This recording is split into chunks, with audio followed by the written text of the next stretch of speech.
Hello and welcome to CTV News Across Canada for Wednesday, August 20th. We've got the top local stories from coast to coast, stories that affect you and the country. Thanks for joining us. It's nearing 2 weeks since the province banned all activities in New Brunswick's forests due to high wildfire risk. And those in the forestry industry are feeling the effects. We just sort of got up off the floor from a punch in the face with the new anti-dumping fees, and we got punched in the face again with our weather conditions that are making things inoperable for us. The loss of thousands of hectares of forest due to wildfires in recent weeks translates to around $4 million in lost royalty revenue, according to the province. The losses could balloon further as some mills are running low on timber. Basically, we live in a world where no production, no pay, and there's no provision to try to help people bridge that gap. Late this afternoon, Natural Resources Minister John Herron said some businesses will be allowed to resume operations on Crown lands under strict conditions. Tree harvesting will only be allowed between 8 at night and 10 in the morning, and no activity will be permitted in active fire zones. We will not put New Brunswick families and communities at risk. It is still a very serious situation given the dryness of our forest floor. The news is welcomed by woodlot owners who always understood the decision to ban activities in the first place. I own 500 acres of woodland in this province, and it's not insured. You know, that's like having your bank account out there and then having somebody set it on fire. So it's a big financial risk to woodlot owners to have, you know, anything happen. Doucette says there is no insurance provision for woodlot owners when it comes to forest fires. Rick Doucette says once the fires finally fizzle out, it would be a good time for forestry stakeholders to sit down and reevaluate the province's forest plan, something he says hasn't been done since 2014. Inside Pearson Airport tonight with the latest development. Sean. Well, Michelle and Nathan, Air Canada saying that at best they'll get up to 53% of capacity today as they ramp up to 100%. But as you said, wheels are up, flights are moving, and some passengers are happy. Getting off the ground. The first Air Canada flights to leave Pearson in 3 days. Race, we won't back down. The strike by its flight attendants is over, with a statement from CUPE saying unpaid work is over. We have reclaimed our voice and our power. When our rights were taken away, we stood strong, we fought back, and we secured a tentative agreement that our members can vote on. Of course, we're thrilled that we're going to be able to get the planes back in the air. The tentative deal coming at 4:30 this morning. No details yet, as members have yet to vote. Throughout the day, passengers began arriving at Terminal 1, creating a long line with many unsure if they'll be able to check in. Hopefully, finger crossed. The first flight leaving for Montreal just after 4 p.m. We have a ticket to go to Calgary. Paris Christelle arrived from France and was forced to wait days for a connecting flight to Calgary. She was one of the first to be able to check in. We are very happy, but very tired. Why am I stuck in Toronto for like 6 days now? At the help desk, Arsh Gosel booked on another airline to get his family home to Calgary, costing much more. The WestJet tickets we just bought that are leaving today, it cost us about $6,000, or yeah, $7,000 for 4 people. So the difference? $5,600. No, none of us know anything, so we're just kind of waiting to see if we get on planes and hope for the best. Shelley Desert and her family are trying to get home to Halifax. They have a flight booked, but can't get a boarding pass. What are you going to do? Sit here with my mom? I don't know. Now begins the task of getting things moving. There have been dozens of planes parked at the airfield for 3 days, and Air Canada has to get them ready to fly. Air Canada says it will take 7 to 10 days before they're back to full capacity, with the GTAA saying it's all hands on deck. There's been a lot of staff that have been brought into the airport to assist with that across the terminals. It's going to become busy out here on the airfield as these planes get towed back to the gate.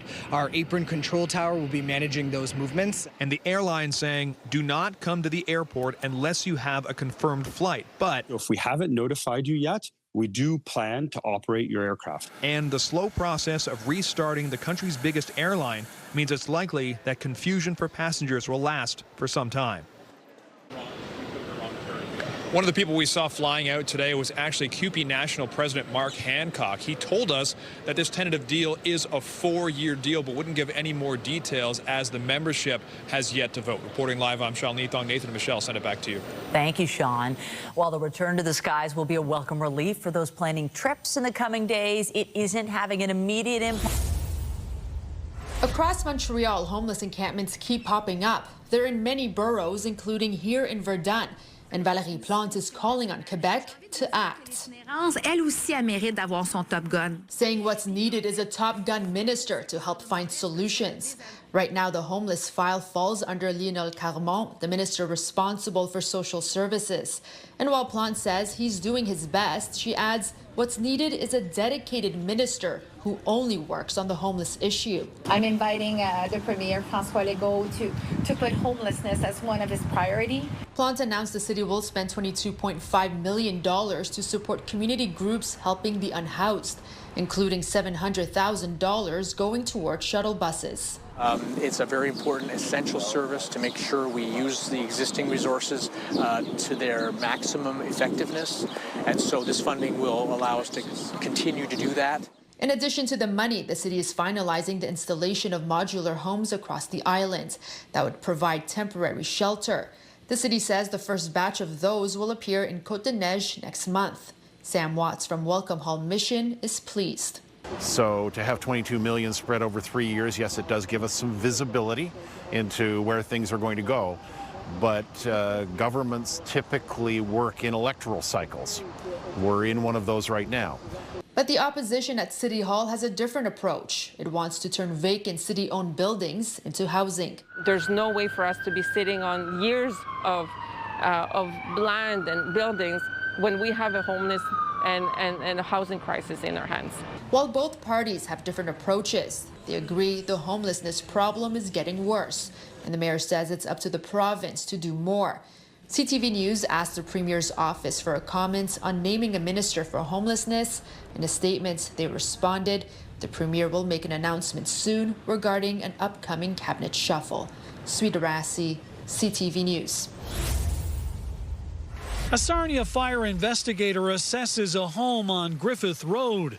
The split-level residence was heavily damaged in a blaze that broke out at 11 p.m. Monday. Peyton West, who lives next door, said she and her mother were alerted by a bang and the smell of smoke. First, we thought it was our house, so I started freaking out. Came outside, and my mom realized the neighbor's house was on fire.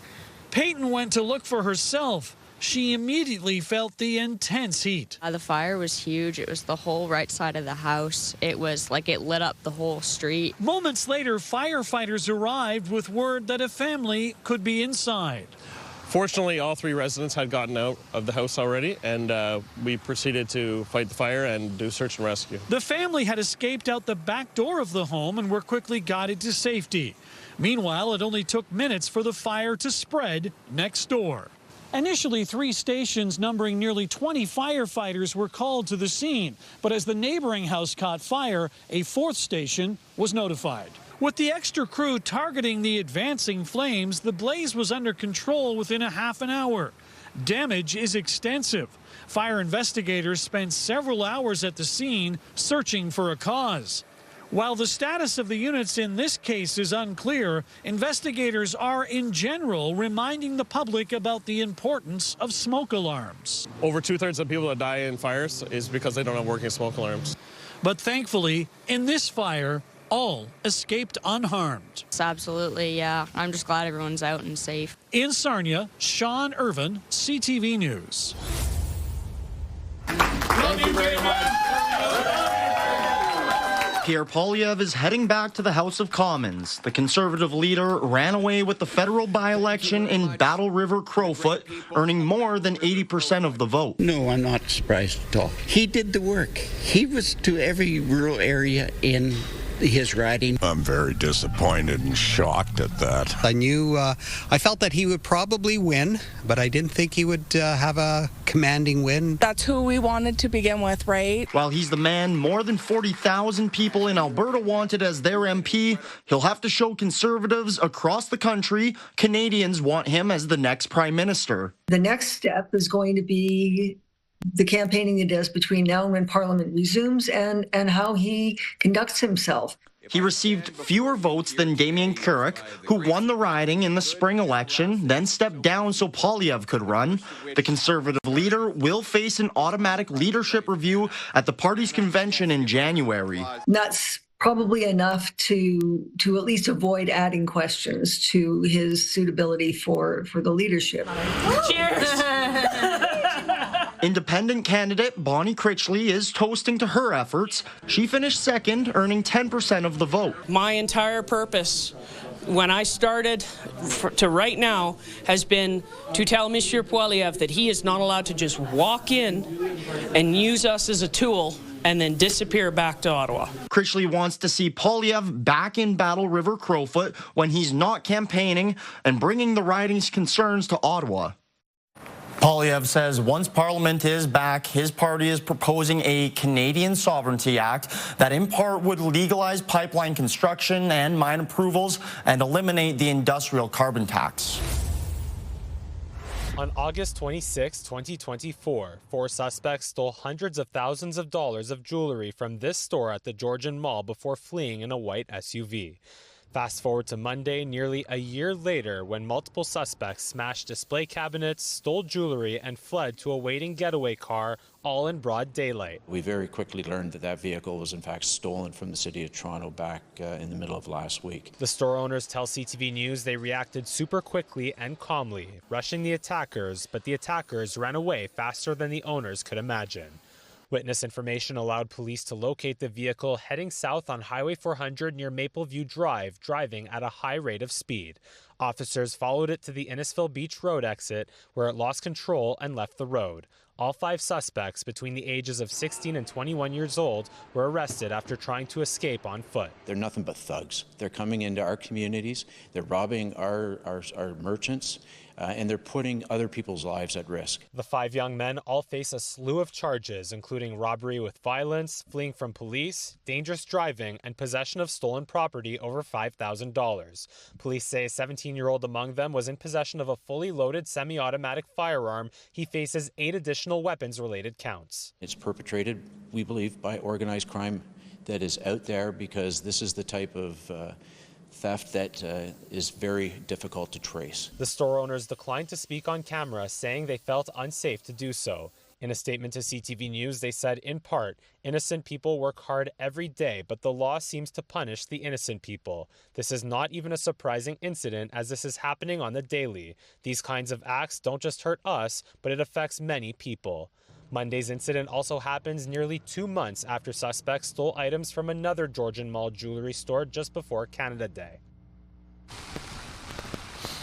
And the 5 suspects were held for bail hearings this afternoon, and police say that they've managed to recover some of the stolen items. Now, other jewelry stores I've spoken with today say that they've taken protective matters into their own hands by hiring their own security guards, something that the owners that were robbed say they will do in the near future. Reporting live in Barrie, I'm Mike Lang. Video from Waterloo Regional Police depicting Project Walrus, a 6-month investigation that led to what officers describe as a significant seizure of drugs and weapons. 14 people were charged in September 2021. Tuesday, the last of the accused had his case resolved.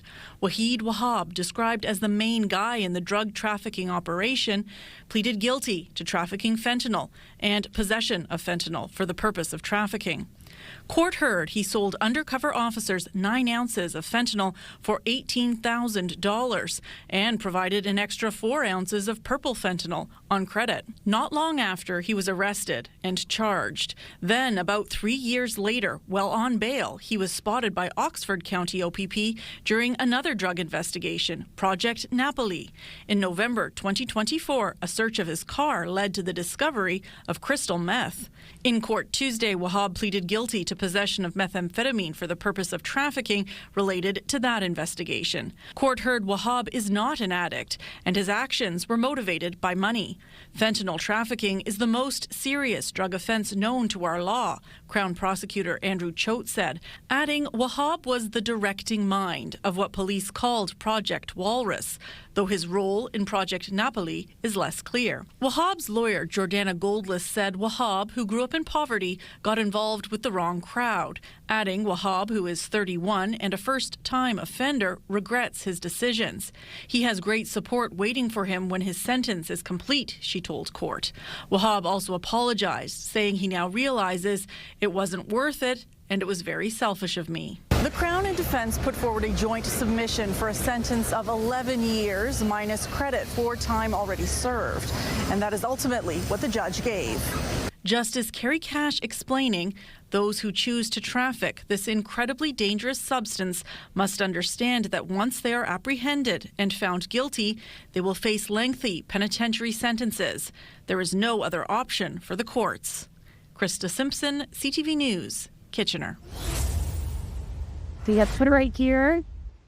We had a little hook for dog leashes here, which we also took off.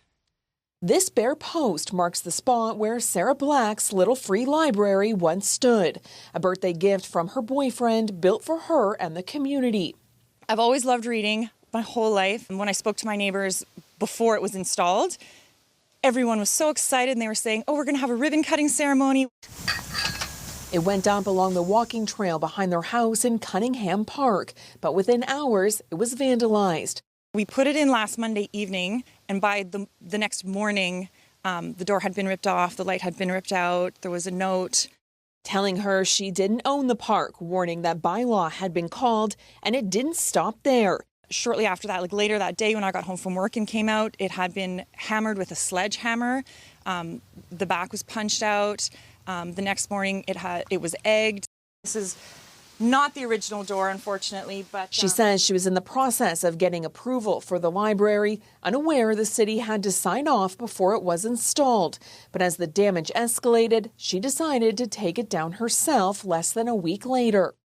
I saw it escalating and we thought, this is just not safe for someone to be wielding a sledgehammer in the middle of the day. I've received questions about why this happened. Area Councillor Marty Carr says the city does allow little free libraries and parks, but there are steps to follow. Certainly, there's a process to work through with the city. It is a little bureaucratic, but if it's on city property, they want to make sure to minimize the liability, make sure that the permissions are there. As for Sarah, she's determined to turn the page and bring her little library back to life. My heart is a little broken and my spirit's a little battered, but we're going to relocate it. I think the neighborhood wants it and they deserve it. And the city also allows little free libraries on the public right of way. That's the strip of land near the curb of a home, but you need to follow the rules outlined in the bylaw. As for parks, there's no formal process, but the city says residents interested in installing a little free library in a public park should reach out to the city. This is Buster, a rescue dog just over a year old. Other paw? Good boy. His owner, Michelle Burkowski, says Buster has started not one, but 2 kitchen fires in her home. He's not the littlest hobo. Like, he shouldn't be able to turn the oven on. That's the bottom line. She says the first happened in May when Buster accidentally turned on her brand new Samsung electric range, igniting a book she forgot was sitting on top. Luckily, I came home just after it caught fire and I was able to put it out. And that's when I realized that my dog Buster was able to turn the elements on just by jumping on it. It was only after the fire she learned of this Health Canada recall for a series of Samsung electric ranges, including her own, warning consumers that humans and pets can accidentally activate the front-mounted knobs on the ranges, posing a fire hazard. This video shared by Colorado Springs Fire Department on Facebook shows just how quickly that can happen. It is a flaw in the design that I believe that has caused this. A dog should not be able to turn the oven on. As a fix, Samsung offered free knob locks and covers to customers, 1 per unit. But when Burkowski ordered her set, she says the package never arrived. I think they were actually stolen off the porch because Canada Post said they were delivered, but they just weren't here when I got home. Despite this, Burkowski says Samsung won't give her another set, so she had to make her own fix. These just pop right off. That way Buster can't actually get at it, which I thought would be fine for solving the fire problem. But she was wrong. A month later, Burkowski says another fire ignited inside her oven. The fire department told me direct that if they hadn't got here when they did, I would have lost my house. She believes the culprit, once again, was Buster. I think the combination of his 2 paws is likely what turned the oven on. It's important that anyone who has, whether it's Samsung or not, has this sort of design needs to be careful. Danton Unger, CTV News, Winnipeg. Well, normally these aren't up here because the shelves are full of soup. The shelves at St. Vincent Place are starting to refill, but just a couple days ago they were bare, a shock to staff and volunteers alike. We're almost entirely out of soup. A few days ago, our food bank coordinator came to me. She's been here for the full 22 years that St. Vincent Place has been open, and she said, I think this is the first time this has ever happened. These soup shelves are empty. A Friday call out to the community is proving beneficial as more cans are coming in. A lot of it's been today. The bell's been ringing pretty steadily today that folks are dropping it off, so that's been nice. If the pace keeps up, officials hope it will last them until their Big Blue food drive coming up at the end of September. So far, they haven't had to turn anyone away at the food bank, but the shortage speaks to something more than just one item. Soup goes out in every package, so it's really important that we have some on hand all the time. It's also sort of a barometer of how we're doing in terms of donations, because soup is sort of everyone's go-to. So if we're not getting much in the way of soup, it probably means we're not getting much of anything else. The nonprofit has had to purchase some items this week that they normally have in abundance, including soup. Things like Mr. Noodles we've been having to buy regularly, Kraft Dinner we've been buying regularly. Soup was sort of a special item just because it's so rare that we would run out of soup. St. Vincent Place officials say this summer overall has been particularly quiet for donations, and they're still in need of those staples. The nonprofit has a list of its most needed items on its website and posts on social media when they require other specific donations. Corey Nordstrom, CTV News, Sault Ste. Marie. Outside police headquarters today in hopes of getting justice for their loved one. What are we here for? Justice! Who are we here for? Family and friends of Aaron Gamble stand outside Saskatoon Police headquarters, calling for justice in his death. He deserves justice for what happened to him. The 54-year-old was found dead in a dumpster in Saskatoon's Meadow Green neighborhood in March of 2023. Hours before his body was found, video shared by Saskatoon Police shows 3 people walking up to the dumpster and placing something inside. No arrests have been made in the case. For him to be discarded like garbage, no human being should go through that, so that is why I am here. Gamble's sister, Amelia Greyeyes, says police update her monthly, but the lack of progress has been frustrating. She hopes more resources will be added to her brother's case so she can get more answers. Saskatoon Police Chief Cam McBride says while some cases are solved quickly, others require significant resources and time. And this is one case where we have not gotten to the finish line yet. We'll be working with family to make sure that they are up to date, up to speed. McBride notes police are sometimes limited in what information they can share to avoid jeopardizing an investigation. Meanwhile, Greyeyes says she will continue to advocate for her brother until he gets justice. We want to keep his name out there. We want to keep his picture out there. We want him not forgotten. Greyeyes describes her brother as a sweet and friendly man with a big smile. She urges anyone with information on his death to contact Saskatoon Police or Crime Stoppers. Stacey Hine, CTV News, Saskatoon. A Saskatoon woman is one of 2 people charged with drug trafficking offenses following a drug bust in a parking